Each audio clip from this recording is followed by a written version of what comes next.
All right, welcome to the podcast, the Noel Casler podcast, episode 9th, as commenced. We're back here for another week to break down what was one of the craziest weeks in a year that had, has already been insane. And we're just at May 1st today. We tape it on Saturday. It was an insane week. And unfortunately, we've grown numb to that, but I still find it jarring and completely insane. So back here to help me break it all down is my main man, Jimmy Kennedy. Jimmy, how you doing on this fine Saturday?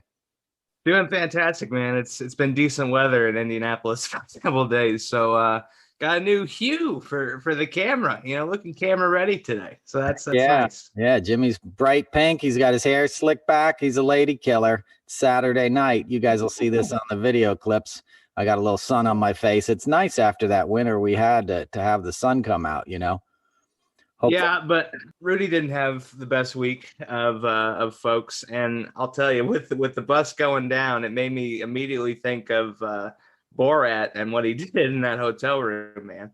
Him being so routine with that sort of criminality, it really kind of boggles the mind as to what they might find in that office. Yeah, well, they're going to find all kinds of stuff. I mean, Rudy's been a scumbag for a long time, and I talked about that in my car rant yesterday. The way he laid down on that bed and started unzipping his pants, he'd been there before. He's like, oh, this is the part where this girl, takes care of me. That's insane, and his excuse was that he was taking off his lavalier mic.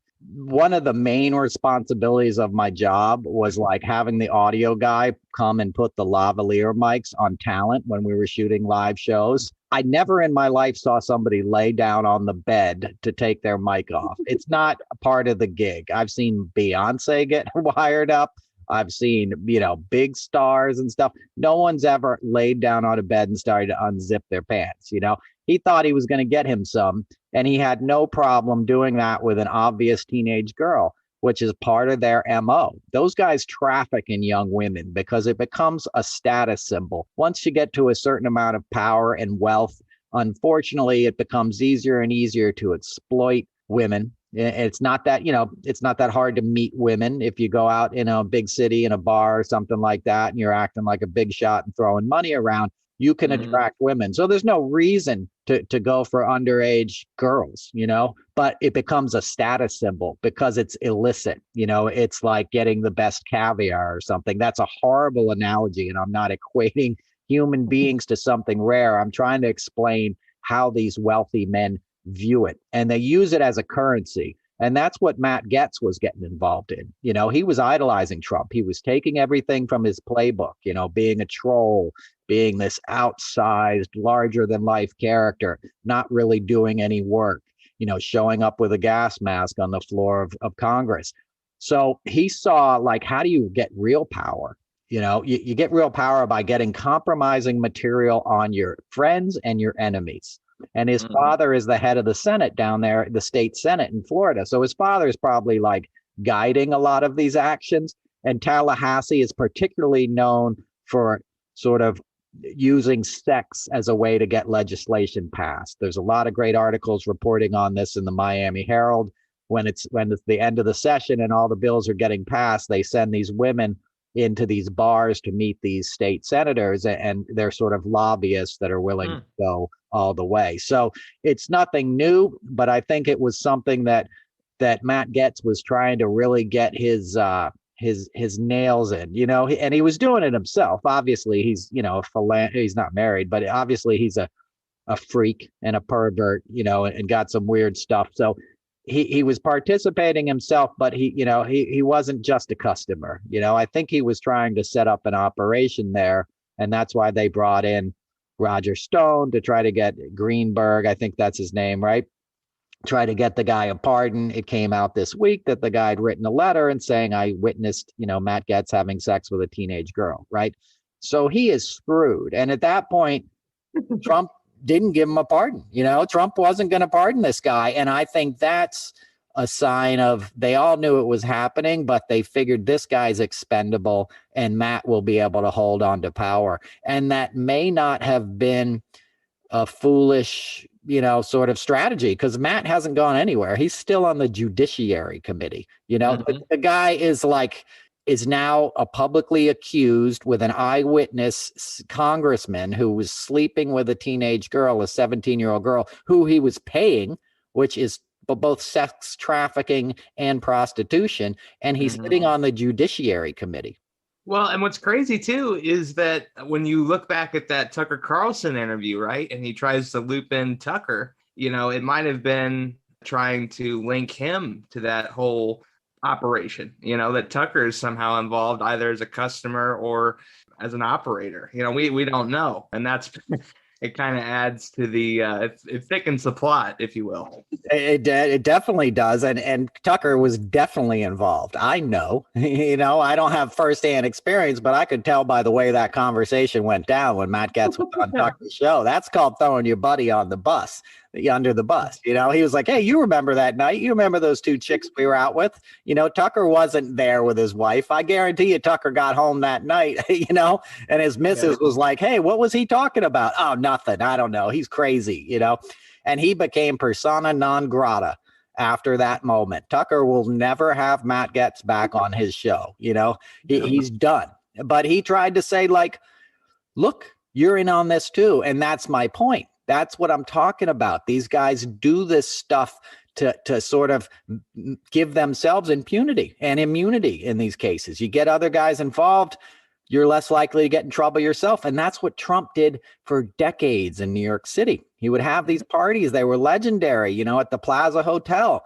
And he would bring all his business associates and they'd all do cocaine. And then they'd go off into the bedrooms in the suites with these girls. And then he would, he'd be recording them, and that's what Trump model management was. It was sex trafficking. It started with a thing called the look of the year contest, right? And it was elite models, and they'd bring all these 14 and 15-year-old girls over to New York City from Eastern Europe and stuff, and they'd take them out on this boat in New York Harbor.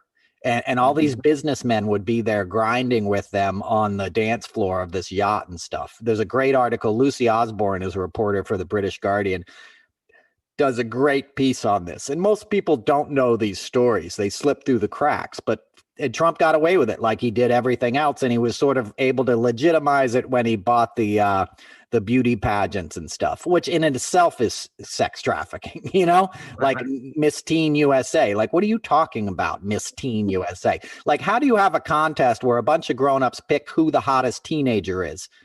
In a bathing suit? Like, right then and there, something is wrong. Like, I'm not even on TikTok, like, I don't want to see a teenage, if I'm sitting on the beach, you see a hot girl who walks by, you know what I mean? But I'm not going to put them on stage and have a contest and see which one has a better body. Even Miss Universe was like 19 and 20-year-old women.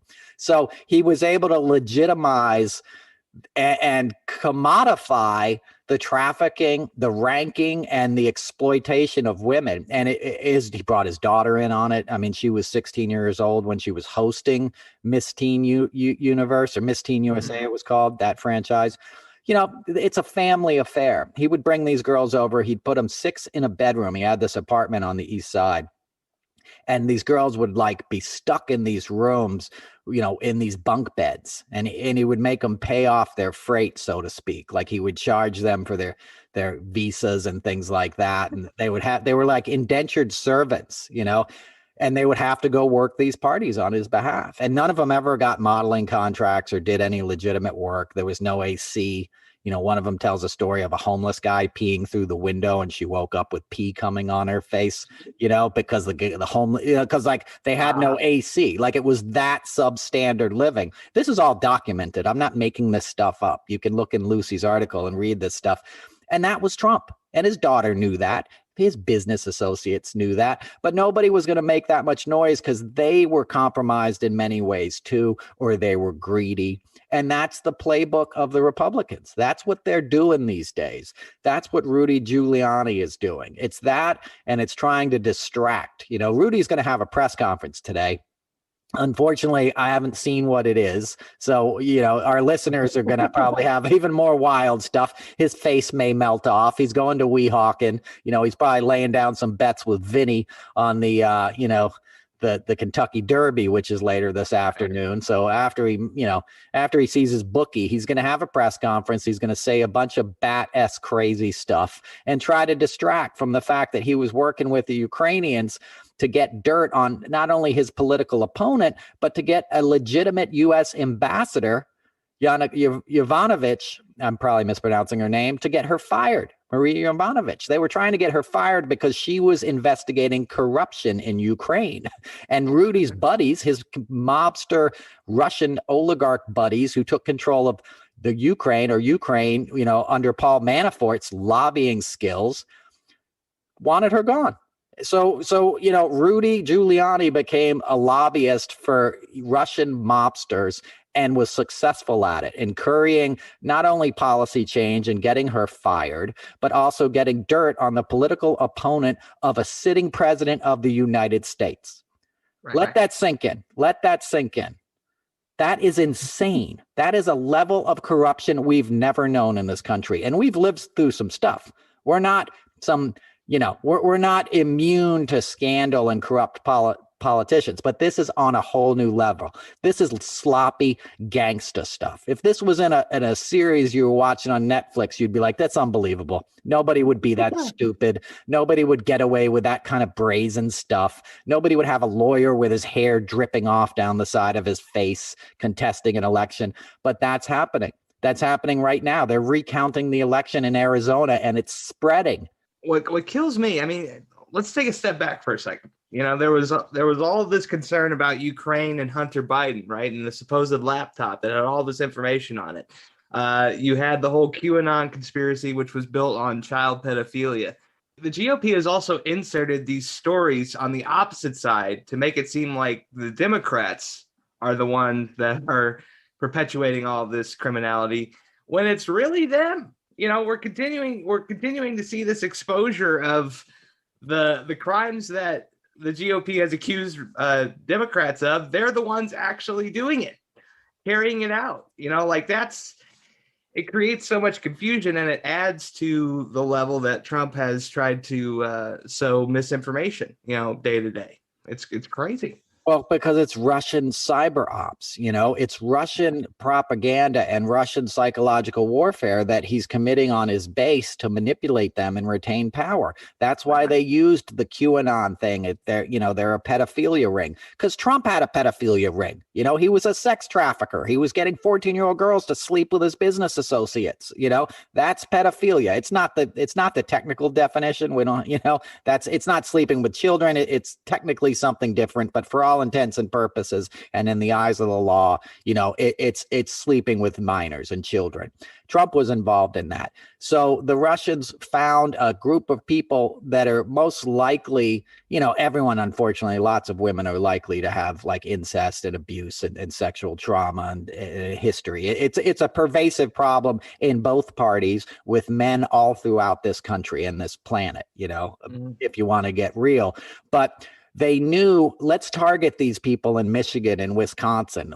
These female voters are most likely to be very receptive to that sort of psychological thing, because who's not against pedophilia? Who's not going to want to be a warrior against that? So they painted Trump as this warrior of that, and Hillary Clinton as this villain who was running, a sex trafficking ring out of a pizza shop. It sounds crazy, but when you're a dumbass and you're on Facebook, and you get most of your information from Fox News and your stupid husband who's listening to his buddy next to him at the bar, and then getting in his pickup truck and driving home with his NRA stuff and his Nazi, memorabilia in the basement, it makes sense. And it gives you a sense of purpose. And that's why it was so weaponized. And that's why that election was so insane. And why this past election was so insane, because people feel like they're fighting good and evil. They're not just picking a president. They're in the Game of Thrones all of a sudden, and the Democrats are these socialist baby-eating psychopaths that are coming to take their way of life. And you saw that in the Republican convention. It was insane. That thing was produced by Mark Burnett. I don't care what you tell me. He's a reality show producer, and he knows how to manipulate people. They had people giving speeches saying they were putting baby parts in a room and stuff. There was crazy stuff in there designed to push those psychological buttons. And the Russians had done the research. You know, we just found out a couple of weeks ago that Kalimnik did, in fact, pass the information to the Russians, right? The Trump voter data. That was what the data was. It was saying, here, we need to swing this county. Obama won it last time, but it's full of like white folks that make 60 grand a year that are susceptible to this stuff, that have responded to these articles, that have clicked on them on Facebook when we say, hey, you know, Obama or Hillary wants to take your guns and stuff. You know, they gave them the exact analytics of who they needed to micro target. And then they amped it up into this QAnon batshit crazy stuff. And they sold it to them and it worked. And they built an army with it. That's why it's not going away. You know, most people would think like that guy's an idiot, Trump. You know, he was just last night, like down at Mar-a-Lago, babbling at somebody's wedding about how, you know, he was still going to win. It's May 1st today, and he still thinks he's going to like somehow win some recount, right? But his supporters haven't waned from that. You know, it hasn't waned, that kind of like insanity. They're still doing recounts, as I just mentioned. So my point in that is that he has militarized these people. He built an army, because normally people would be like, you know what, I'm sick of that guy. Biden's not so bad. I got a fat check in the bank, you know, or a decent check. You know, the economy's picking up. Everybody's getting vaccinated. Like, there's hope again. You know, we're coming out of a long, dark period, but his people are still fighting this war and still believing it's going to happen. And they're being egged on by the people that propagated it in the first case, first case promulgated it. You know, Mike Flynn is still out there giving speeches every day. Lynn Wood has a big rally today, Bikers for Trump. They understand what they did. You know, the people behind it, the people that are getting manipulated don't understand how stupid they are and how much they're marks. But the people like Mike Flynn, the dangerous people, the Roger Stones, the Paul Manaforts, you know, these guys got pardoned for a reason, because they went back to work for the campaign. You know, that's why Paul Manafort got out of jail, and Mike Flynn and Roger Stone. They got pardons because Trump needed them. And we didn't do anything to them, and they're still walking free, and they're doing a lot of damage. Well, and one thing, you know, when you talk about Trump supporters, I think it all goes back to, because I've tried to figure this out. It's one, a lack of self-confidence that Trump preys on, and also like a lack of belonging. You know, they don't have any kind of belonging, whether it be in their church. You know, they feel like they're even a black sheep within their own group of people. So this is like a fraternity, but for racists. You know, it's like a Nazi fraternity that Trump has created, where it doesn't even matter what he says. You know, and going back to what you were saying about like the Republican convention this past year, Don Jr. was coked out of his mind on live television, giving a speech where his eyes were in the back of his head. Exactly. And we watched that in real time. And so, right. And one more thing that I want to say, because they were recounting the votes with the private company. This is math. This is numbers. This isn't art that's up for interpretation. This is numbers. And they're still recounting it. I mean, it's the definition of insanity, and we've said it. But like, guys, it's figures here. Like, you're not going to change it unless it's being manipulated with. Exactly. And the company that's recounting them is called Cyber Ninjas. You know, it's like a private company that's like giving money to Trump. It's insane, but it's dangerous, because it basically, they're doing it right in front of your eyes. And what it's going to lead to is we're not counting the votes. You know, if this county doesn't vote Republican next time, we're not even going to report the tallies. That's what they're doing. They're sort of having this insanity and this QAnon stuff make its way into the firmament of the state and local GOP infrastructure. That's what's happening. That's what's so scary about Arizona and Georgia, and why it has to stop, because they're taking democracy and they're gonna just claim we won. Sorry, we're sending Marjorie Taylor Greene next time. You know, like we're sending, you know, Andy, whatever, from, you know, the bonehead from Arizona whose own family was like, this guy's a psycho, you know, don't send him to Congress. They're taking it.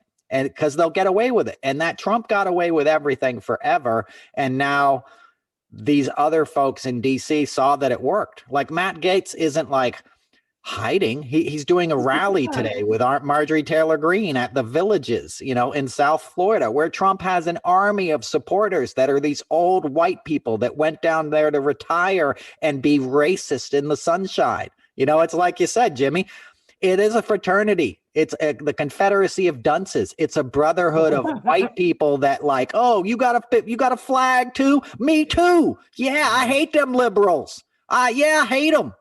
Like it's this ignorant, the dumbest part of America, the people I went to high school with that were just like the stupidest guys in shop class, like not that there's anything wrong, but it's like those kind of guys that I thought would fade away and sort of like, education and society progressing and multiculturalism would kind of wash out, have become the mainstream. Like everybody's got this big jacked up pickup truck and like listening to Leonard Skinner and just, being a dumbass.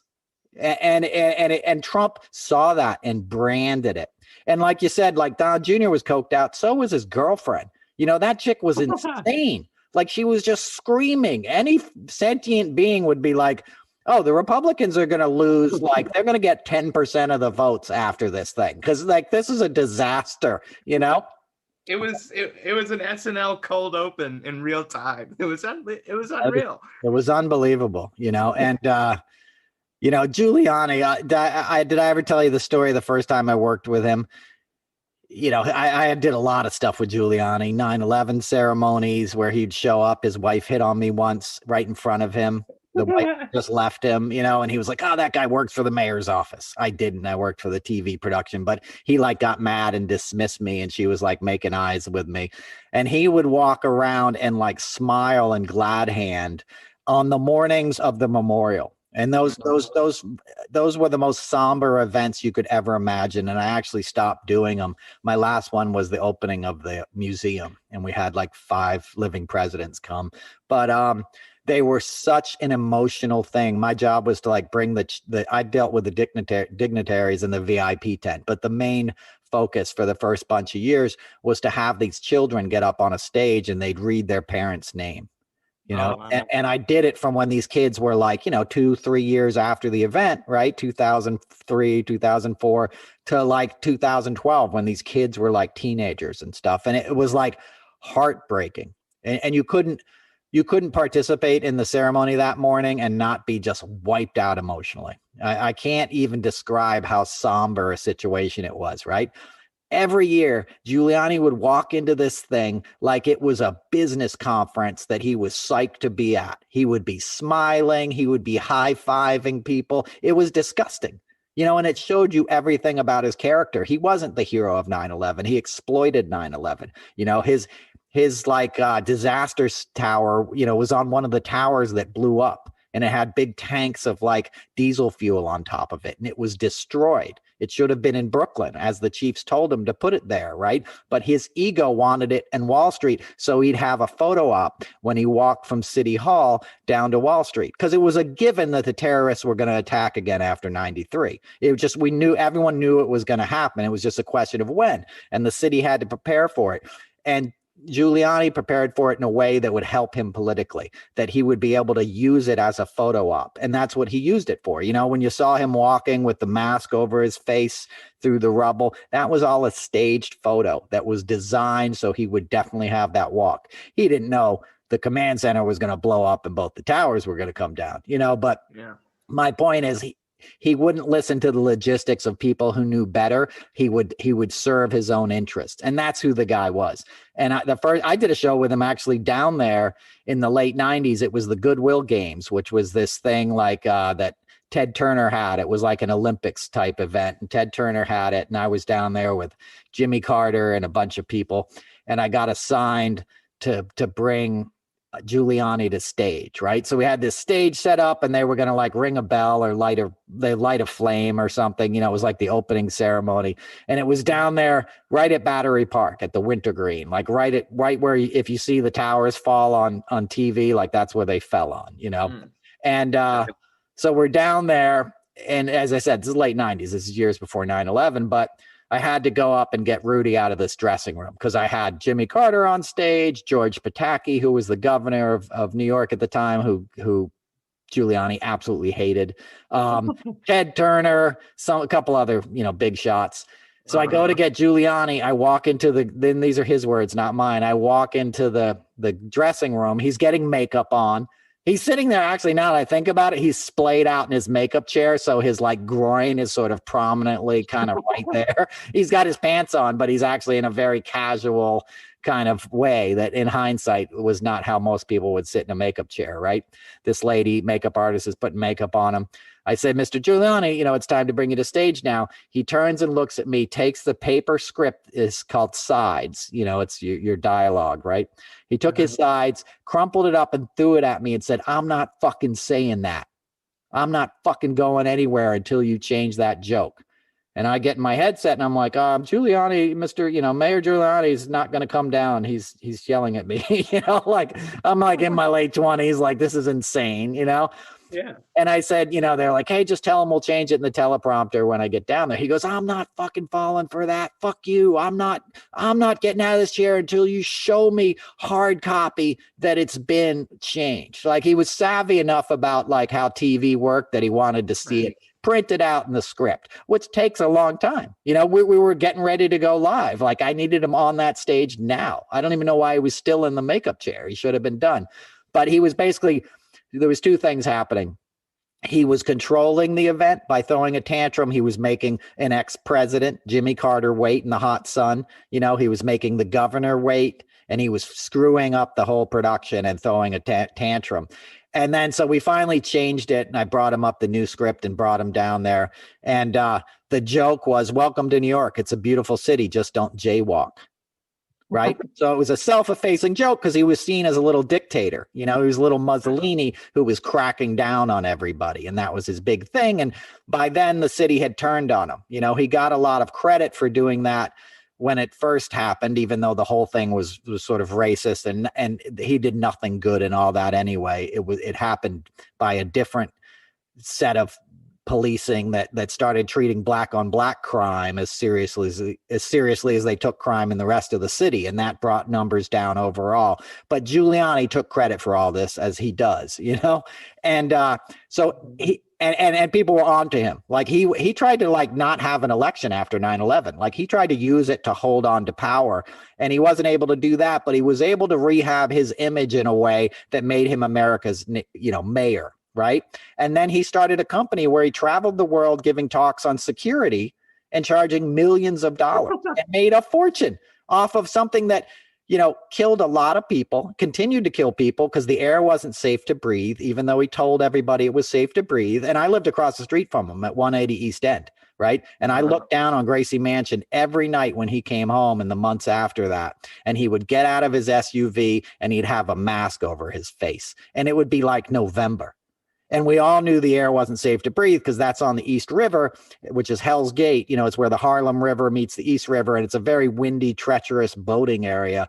And these winds would change in the middle of the night, like with the tides. And you would feel like we would leave our windows open and smoke would come into our apartment, in October and stuff. In the months after 9/11, like it was still burning. And you could smell like this is not good for you.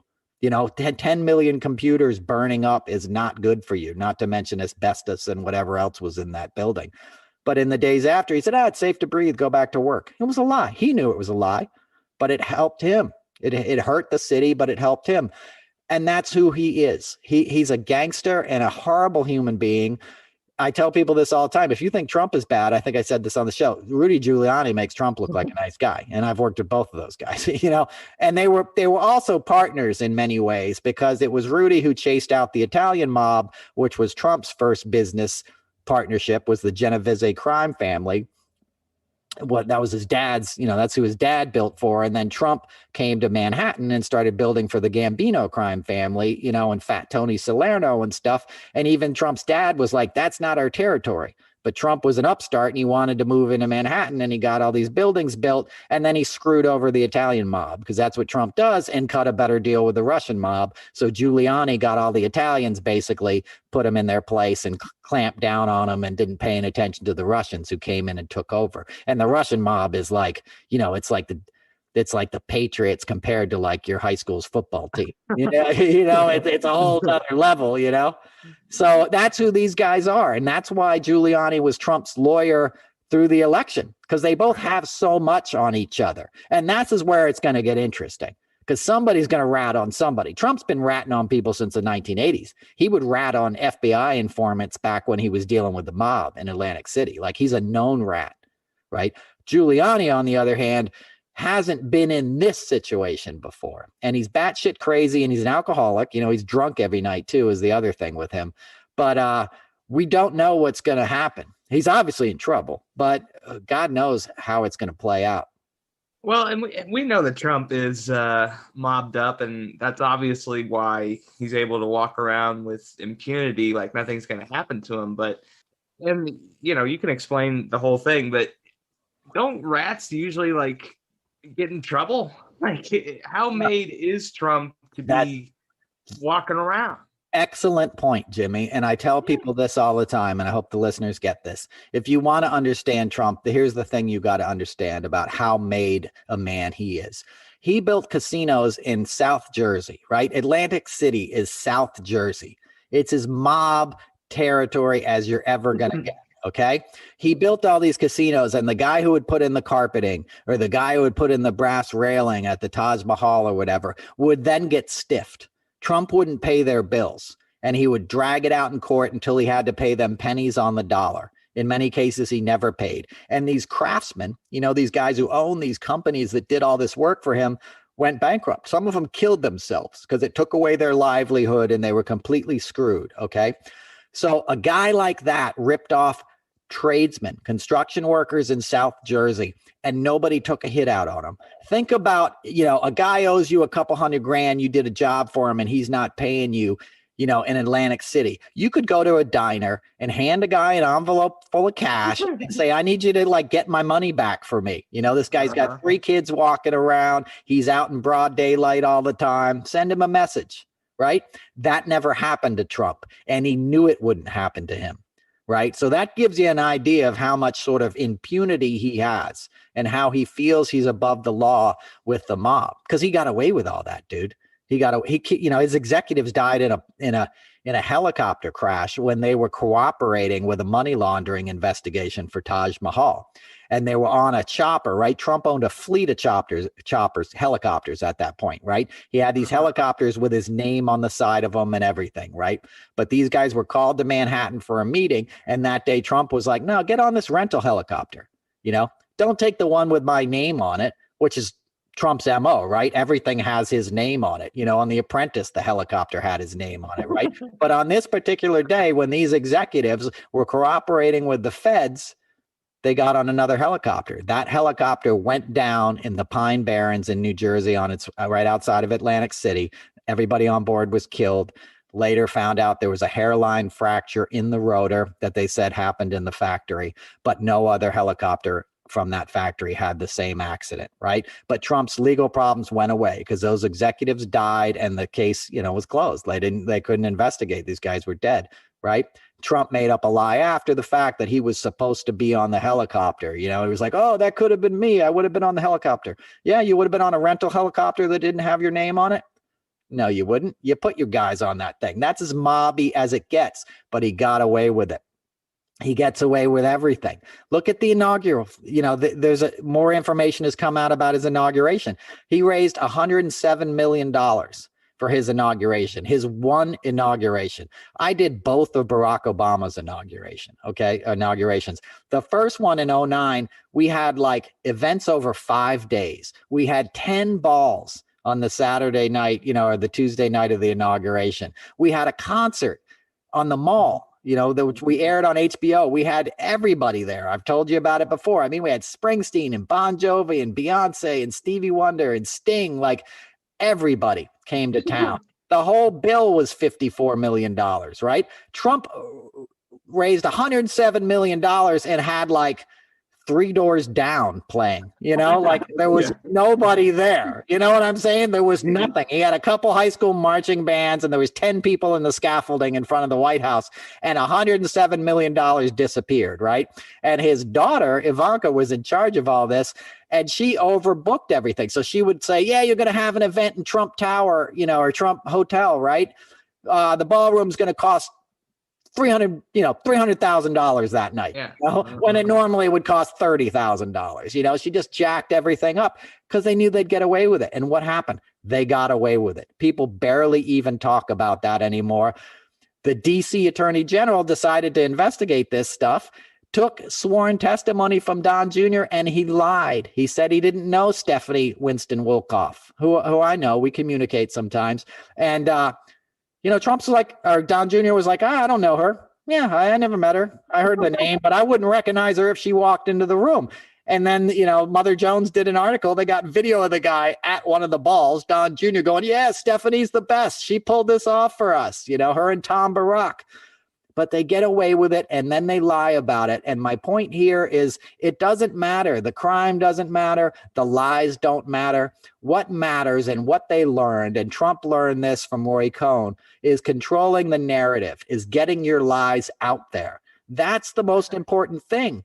And that has sort of been weaponized by these guys, because what we talked about at the top of the show is they have their true believers. So the true believers are going to think it's the right thing to do, just like Southern Christians think homophobia is the right thing to do right now. They think Jesus wants you to have a gun. Like, Jesus does not want you to have a gun. And if he really loved you, you probably wouldn't be born in Alabama. You know what I'm saying? That's a joke. I love Alabama, but you know what I'm saying? Like, they can use any kind of hatred and malfeasance and criminality to disguise what they're doing if they have the faithful on their side. It's like you said last week, they're like televangelists. So really the only thing that matters is getting to the microphone, getting your side of the story out there. And unfortunately, we live in a time where that can happen. Rudy Giuliani has a podcast. He's already talked about these events on his podcast. He was on Hannity or somebody that night talking about this stuff. They have, and that's a weapon. Too much social media and too many outlets are a dangerous thing, because people don't know what the truth is anymore, and they pick what they want to hear, and the algorithms then feed them what they need to hear, and then they get all jacked up in these echo spheres, and you can't talk somebody out of that kind of stuff. It's going to take generations to clean up the mess. And I don't know that we'll ever clean it up, because we've never been here before. No. And the most embarrassing part of it all is that CEOs like Mark Zuckerberg don't care. At the end of the day, he's going to get his cut of his stock that he's invested in, and he's going to continue to build Facebook into the monster that it's become. It's kind of a Frankenstein of Silicon Valley, to be able to build a weapon this powerful. We've put the entire social experience online. People don't have to go outside and talk to people if they don't choose to, and they can, as you said, they can insulate themselves in the cocoon of what makes them comfortable. And just as a human being, that doesn't make you a better person. Get out there, gain experiences that are different than your own, because overall that helps you develop empathy, which Trump supporters have none at this point. I have not met one Trump supporter with an ample amount of empathy. They don't have empathy, and that's as a theme of mine is talking about taking the humanities out of public education. That's what Reagan came in and did. They don't have empathy because they're not exposed to other cultures. They're being exposed to what they're being sold as the righteous American culture. I saw a picture on Twitter the other day. There was an American foods section in somebody's local ShopRite or something. And it was like Jell-O and stovetop stuffing and Aunt Jemima, corn syrup, pretending to be maple syrup, and just junk food. And we're a junk food nation. And it's like I said earlier, it's like the dumbest people with the lowest common denominator and lack of sophistication. And you don't have to, this is not a wealth thing. It's not a socioeconomic thing. I grew up pretty, deprived of certain things. I had a single mom who had me when she was 19. We didn't have a lot of money around, but we had a lot of books. Back then, it was the 70s. Like, your schools would go to the ballet. You'd go see the Nutcracker Suite on a school field trip. You would have arts. You had band. You had symphonies. You had plays. You had all these things that expose people to their own humanity. And when you feel your own humanity, you see it in others. And that breeds empathy. and that breeds understanding. And that's what you want in the world.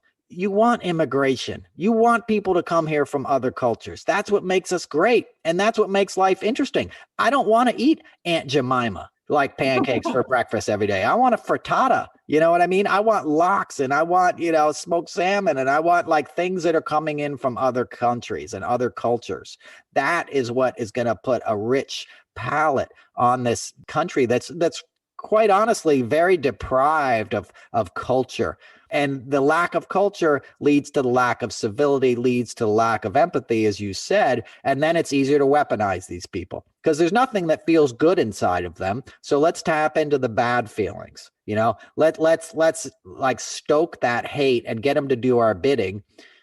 And it's not going to benefit them. It's going to benefit an idiot like Trump and a Mike Flynn and all these kind of horrible people that are just in the wings manipulating these folks. I mean, think of that, whoever paid for that wedding at Mar-a-Lago that Trump just went to. I think the video was actually on Thursday night. Like, you're paying for a wedding, and then Trump's going to amble onto the stage, take the microphone, and do 10 minutes on why he should have won the election in May, at the end of April.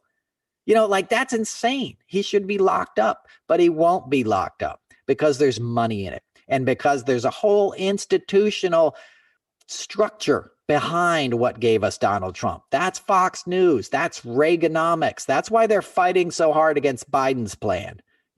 There's nothing wrong with Biden's plan. It's ambitious. We should try to solve some of these problems once and for all. We should try to eradicate childhood poverty. We should have nursery school care as a guarantee and health care as a guarantee. Like, that is going to make this a much better country to live in. And it's the same type of people that don't want to, like, up here in New York, right? I see all these guys on Facebook, the same type of dudes I went to high school with that have the big jacked up pickup trucks and stuff. And they're all moving to Florida now, not just for the cultural thing, but because they're like, Governor Cuomo sucks and the taxes suck and the roads suck. Well, the roads suck because you're driving a fucking Bigfoot monster truck, down to CVS every day, to get your ding dongs or whatever the hell you're eating, like, the roads suck because you're using them and your automobile is way too big, but you don't want to pay your taxes. You don't want to pay for this infrastructure. You want everything to be great and you don't want to pay for it. And you don't want to look at how come the party that you're aligned to protects the billionaires. 77% of the taxes or whatever it is that's paid in this country are most of the taxes are paid by the lower 77%. They're paying the bill. It's like this. If you went to dinner, right? And Bill Gates was at your dinner, and there was 10 people there, and like the check came and it was like, no, the guy from the mailroom's going to pick up the check, or everybody pony in. We'll go Dutch except for Bill. He's going to give us $1 or he'll take care of the tip.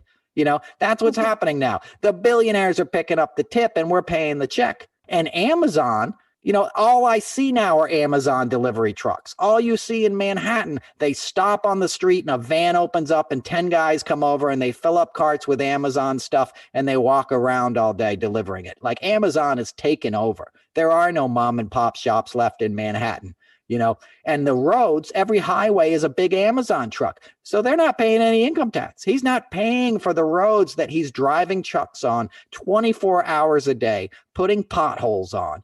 Bridges that he's driving over, weakening their structure. They're not paying for this, but they're making billions of dollars. And then they take their billions of dollars and what do they want to do with it? Well, I want to go to space. I want, what, you want to go to space?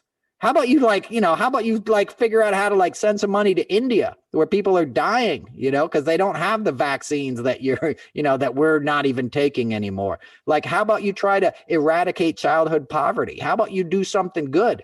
Go to space. What are you talking about? That's the dumbest thing in the world. Like, do you see the point I'm making? Your Elon Musk and your Jeff Bezos. It's like they get all this money and they're like, oh, I'm going to build a rocket ship. No, give some of it back. Build a road before you build a rocket ship. Well, here's the deal. If you have the power to turn a planet into Earth, you have the ability to fix Earth, the one that we are currently living in. Like, that's the problem. And, you were talking about how billionaires are only picking up the tip. I've never understood, if a celebrity goes into a restaurant like St. Elmo's in Indianapolis, if Carson Wentz, who's our new quarterback in Indianapolis, walked into St. Elmo's, they might give him, a free meal. Well, why don't you give the family of four a free meal instead of the $1 million quarterback? Who are you really trying to impress? That's another issue with America. We've lost touch with being humane toward the right class. Poverty is looked down upon in America when it should be empathized with. And that's what I've talked about through most of today. But it's like it's on steroids now. It's just another catalyst of the grifting and the greedy mentality that we see from a lot of folks.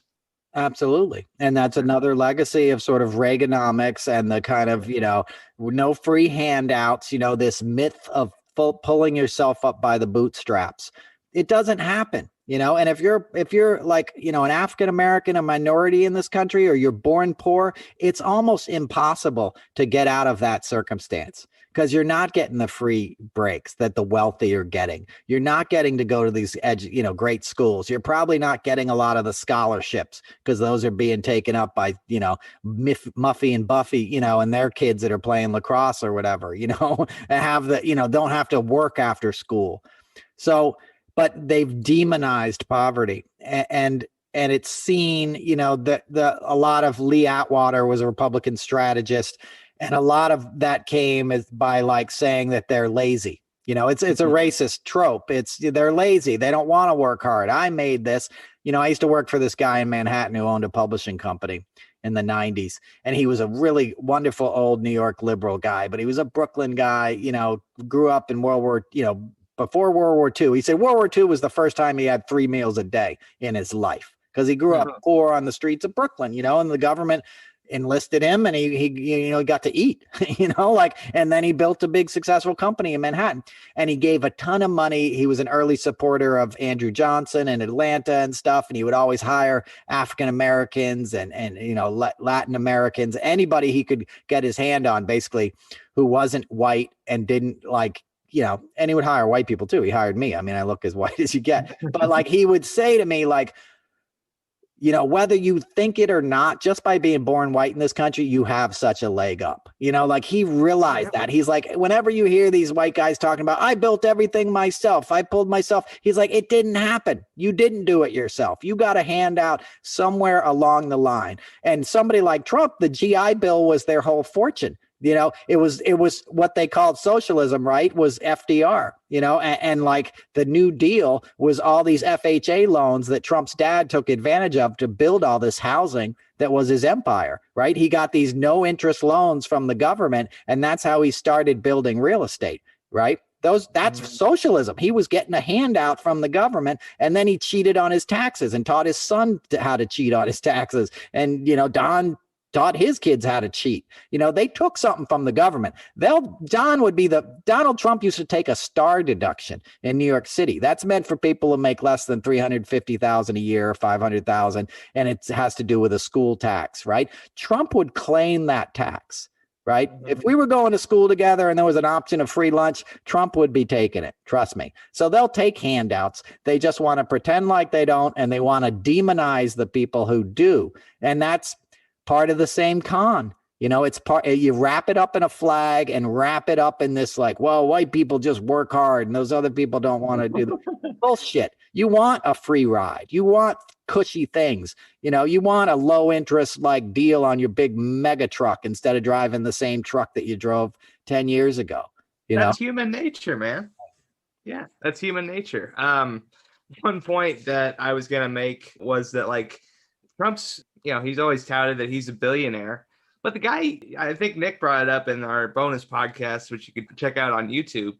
The guy eats cheeseburgers. He has no class either. When you look at, KFC and McDonald's is primarily his diet. The guy doesn't seem to be in touch with a lot of the upper class of New York. No, he's not, because that society rejected him. And, there's nothing wrong with the people who eat cheeseburgers and stuff, but he doesn't even eat good cheeseburgers. He eats McDonald's, bro.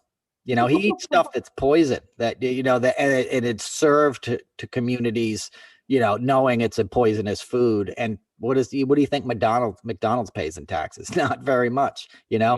They don't want to raise their minimum wage. But yeah, Trump has I don't want to say low class because that's not fair, but he doesn't have the sophistication that one would normally have given that much resource, because he's just not curious about things. He doesn't want to try caviar. He eats his steaks well done. He wants a burnt steak on his plate. The guy owns restaurants in his hotels. He's got people that could get a nice cut of meat and cut it, cook it perfectly. He's not interested in that. And, when he had his hotel there in DC, I guess it still exists and nobody goes there, but they had the restaurant and they used to order extra large shrimp for Trump. This is while he was president, because he'd come in and eat. And one time he came in and ate, and he saw that, because he starts every meal with a shrimp cocktail. When he sits down, within 2 minutes, there has to be a Diet Coke. It has to be poured in front of him, and there has to be a shrimp cocktail on his plate, right? So this happened in like the John George's restaurant that's in the Trump hotel. I think it's John George's, right?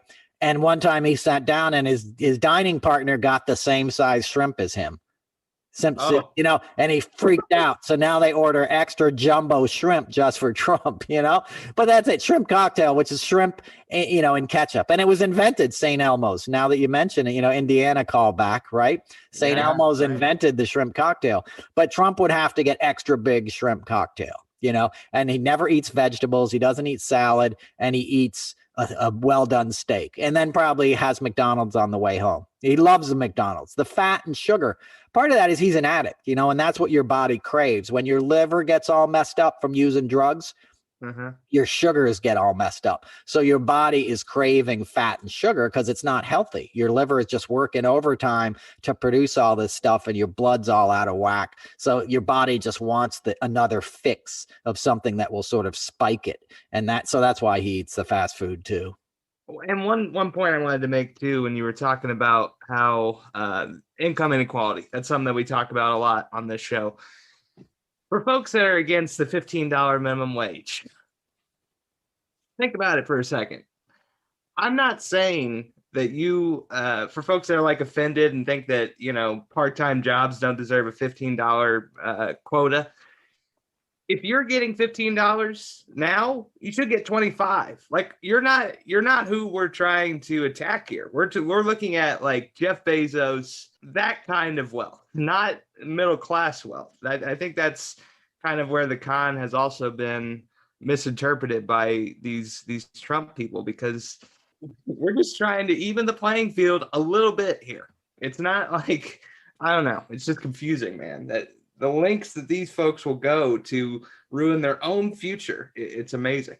Well, yeah, they don't think about it in terms of their future. It's all about, short-term gains. That's how Trump lives his life. And that became intoxicating to the rest of these guys. Your Jim Jordans, all your GOP guys, your Tom Thune, who was one of the guys who came out against the, raising the minimum wage. It was like, when I was a kid, I worked for $5, whatever, at Kentucky Fried Chicken or something, like none of these guys are playing fair. You hit the nail on the head when you said leveling the playing field. This whole movement right now is about moving the goalposts and making sure the playing field does not become level, because they will get their asses kicked.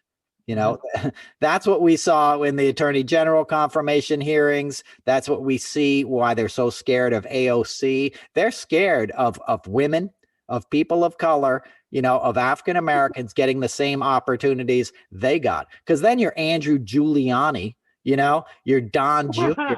These guys get even more exposed for the idiots they are. Giuliani's son, quote unquote, that is his son. It's Eric Trump is Giuliani's kid. If you look at them, they're the same person. And all those guys were swinging back in the day. And you'll never convince me that that's Don's kid. But Andrew Giuliani got a job in the White House as the sports liaison. What is that even? And now he's trying to run for governor. They fail upwards their whole lives. And that becomes a way of life that they desperately need to protect, because you don't want to lose the big house in the suburbs. They don't want to lose the Mercedes Benz. They don't want Cokey McSnuffalot, McDate rape.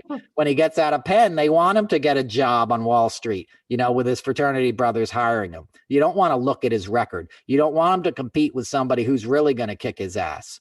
because somebody who's going to want it more. That's what this is all about. It's an extenuation of white supremacy. That's what Tom Cotton is all about, saying we don't have enough incarcerated people. We've always used law enforcement to hold down minorities, hold down poor people, and hold down blacks. That's the traditional thing since slavery ended. That's what Jim Crow was all about, right? Like, we're here, they're here too, but if they get the same opportunities we do, we're screwed. That's their fearful mindset. So that's what these guys are trying to protect. That's what it's all about these days. And unfortunately, they're winning. That they're not being stopped in the way they need to. A Marjorie Taylor Greene is raising millions of dollars off of the hate she's spewing. A Lauren Boebert has become a star in the Republican Party. They're attacking Lynn Cheney, a guy whose dad was like Darth Vader for the Republicans. You know what I mean? He started wars to increase their profit margins, literally killed millions of people so Kellogg, Brown, and Root could make some more money. Halliburton, it's the same company. Like, these guys, and they're turning on them.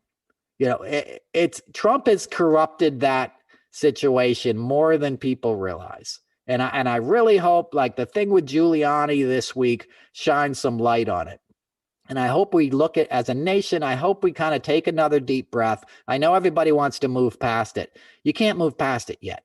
He's no longer president, but he's still there. He's still building this army. He's still raising money, and he's still getting his people to go along with this. And those guys aren't going away. There's people cheering on this recount right now in Arizona. That should terrify people. It's May. Trump lost. He doesn't get to keep raising money saying he's going to take back the election. He knows he lost, but he knows there's a lot of money in pretending that he didn't lose. And the one thing we always had in this country is a peaceful transfer of power. And that's one of the things Trump took from us. This was the first year we didn't have that. Well, 2000 was too. And that was another bullshit thing where the Republicans, they stole that election. The Supreme Court handed it to George Bush. The Supreme Court decided. And look who we have on the Supreme Court now. Brett Kavanaugh is a drunk rapist. There's no better way to describe that guy. He is somebody who is emotionally and is intellectually and is like spiritually unfit to serve on the judiciary as anyone has ever been. He is a bad man who's going to do really bad things with a lifetime appointment. Amy Coney Barrett is right behind him. Those are two people, and they got Neil Gorsuch, right? So there's three people that are going to decide who gets to win the next election. That's what this stuff is about in Arizona. That's what they tried to make the last recount about. They knew they weren't going to get enough votes. What they were trying to do was kick it up to the Supreme Court, because that was the plan C. Right. Or the plan B. Plan C was probably storming the Capitol, right? Plan B was kicking it up to SCOTUS, and these judges that we bought, Brett Kavanaugh, by paying off his $2,000 gambling debt and his country club fees and stuff, was going to vote to make Trump president because they saw it worked with Bush. He was not legitimately elected, and they were going to do it again, Karl Rove helped, throw the election for Bush back in the day. So they're doing this stuff, and they're still doing it. The machine that gave us Trump is still well oiled. It's still consuming fuel, and it's still rolling down the highway. And people need to get hip to that fact. Well, and what was the difference? I was only like 7 at the time in 2000. What was the difference in the Florida election that put it to the Supreme Court? It was like less than 1,000 votes, wasn't it? Yeah, I don't know. I don't remember. It was a very slim margin, and it was hanging chads, and it was all this.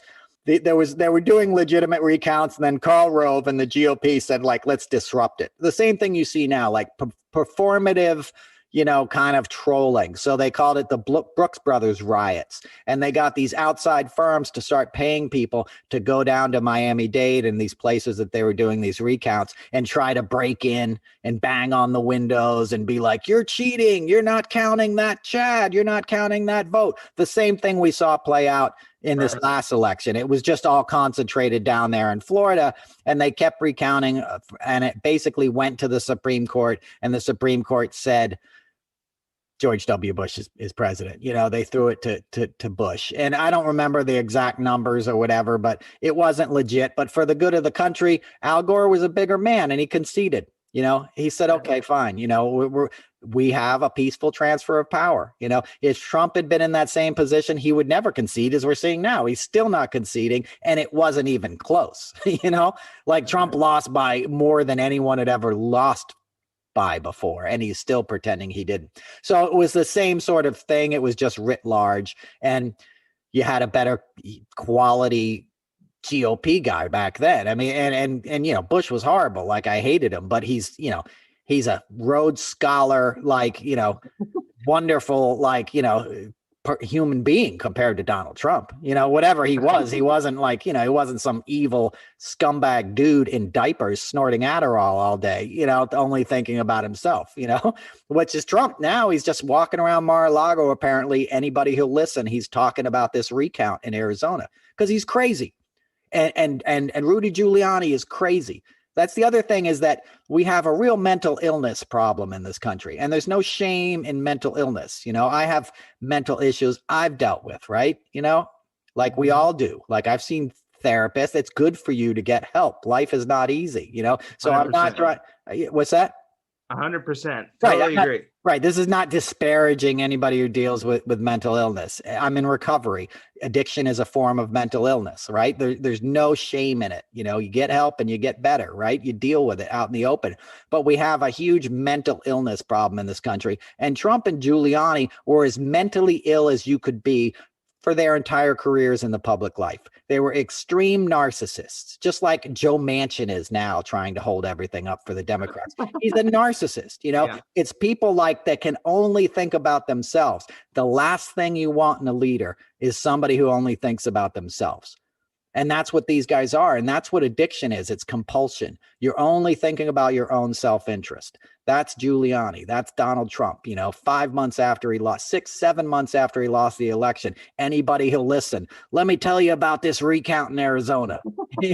Like, that's crazy. His kids know he's crazy. Ivanka's not hanging out with him anymore. She's pretty much fallen off the map.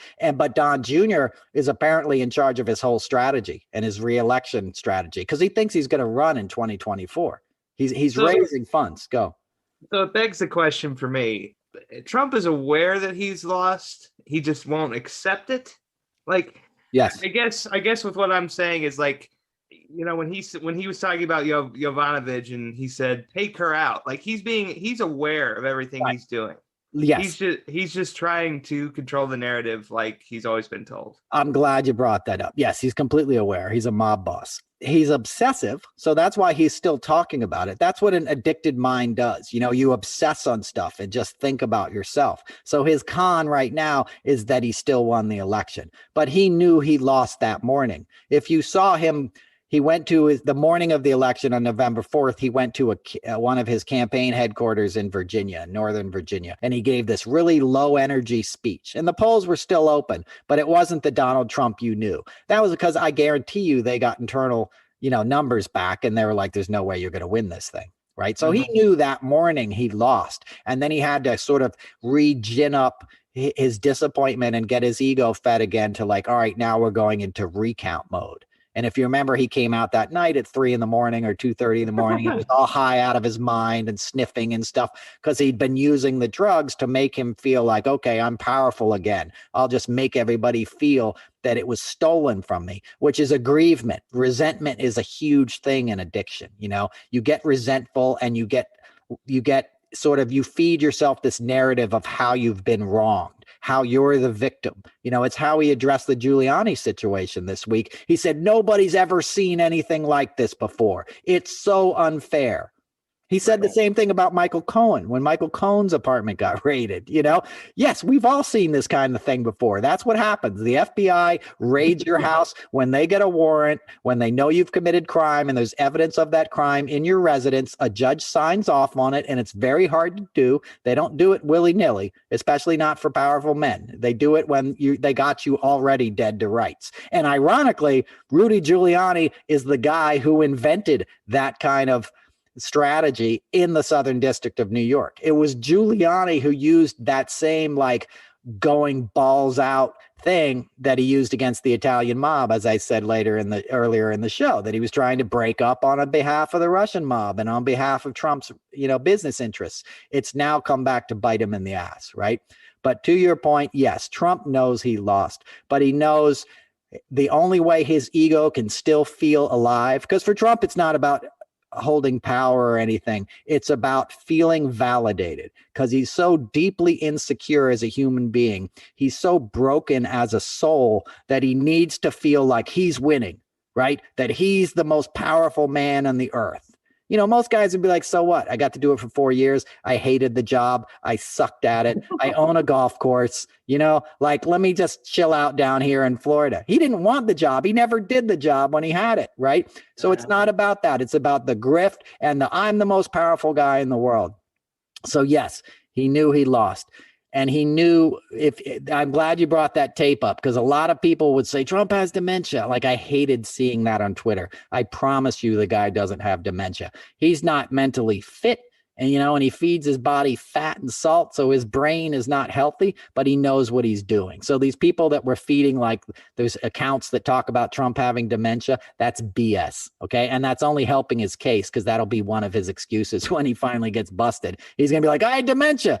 Didn't you see it on Twitter? I had dementia.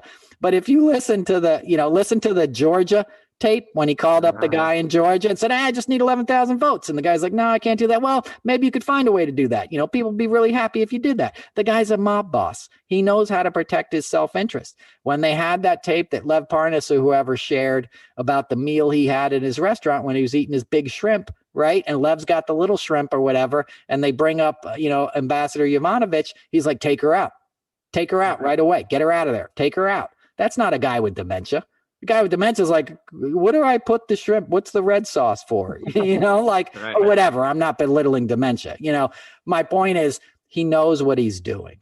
It's an act with Trump. It's a con. It's all a con to feed his ego, and he would blow up the planet rather than lose face. And that was the reason I spoke out in the beginning. That's why I told everybody, the guy's an addict. I don't care if you had snorted Adderall and could do your job, more power to you.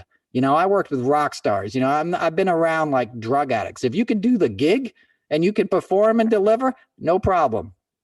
But if you're living with a mental illness, which is addiction, that has gotten to the point where you're compulsively only thinking about yourself and living in your resentments, then you're a danger to yourself and others. And that's what Trump was the entire time as he's president. And that's what he is as a former president, because he still has his hands on the levers of manipulation that allow people to steal on his behalf, to question democracy on his behalf, and to foment unrest on his behalf. He had no qualms about people attacking the Capitol. He egged them on that whole morning. He said, I'm going to march up there with you. He knew he wasn't going with them. But he didn't say, I'm going to go back to the White House and watch this on TV, because I'm a pussy, burn that place down. He said, I'm going to go with you. He knows what he's doing. He's a master con man in that respect. He's a dumb man. He's intellectually, completely inquisitive, but he's got an instinctual way to know how to motivate a certain kind of person. And that's what he's been doing his whole life. And that's what he's doing now. And that's what he's going to continue to do until you stop him. And I'll shut up. We're pretty much at the end of the hour, I think. What do you got to say, Jimmy? One story that I wanted to bring up this week, Tim Tebow, of all people, is back in sports news. He got a tryout for an NFL team at tight end. And for anybody that's played professional football or football at any level for that matter, for a quarterback to get a tryout at tight end, that's insulting to anybody that's tried to play that position. They know how demanding it is. And it just shows you, Tim Tebow kneels to pray.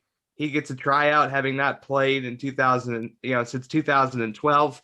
Colin Kaepernick kneels and he can't even get a tryout.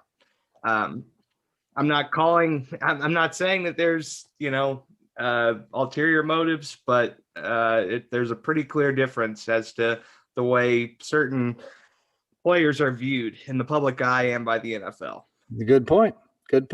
It's racism, and Tim Tebow's a nice Christian boy, right? Mm-hmm. So he's not a heathen asking for human rights. He's not asking for people not to be murdered on the street. And before he played football, he was playing baseball with the New York Mets, having not played baseball since high school. Like, the guy is as privileged as it gets.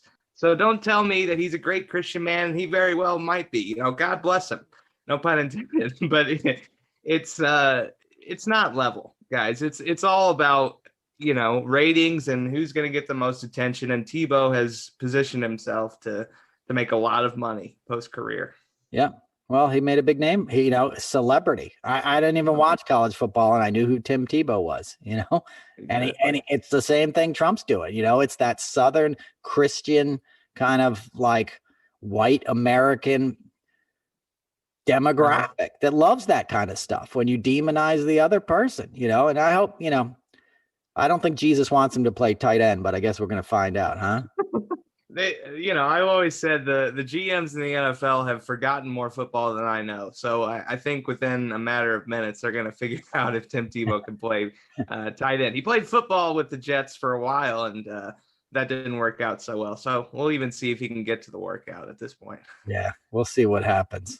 Well, oh my God. Well, another week, Jimmy. Episode 9 is in the books of the Noel Casler podcast. It's doing really well out there. So we're appreciative of all you guys listening. Tell your friends and share it and follow us, or whatever you do. You sign up for it, right, Jimmy? You subscribe to it. That's what it's called, right? Subscribe, rate, and review on Apple Podcasts. That's where most of the reviews have been. I've been checking them out. We love you guys. Also follow us. You can follow me at JBK on air on Twitter, as well as Instagram, and Noel's on the Twitter all the time. I'm all over that Twitter. I'm all over that Twitter, folks. And I'll see you on Twitter. Till next week. Thanks for tuning in. Be safe. Who knows what this week has in store, but we're going to be here to talk about it this time next week. Take care, everybody.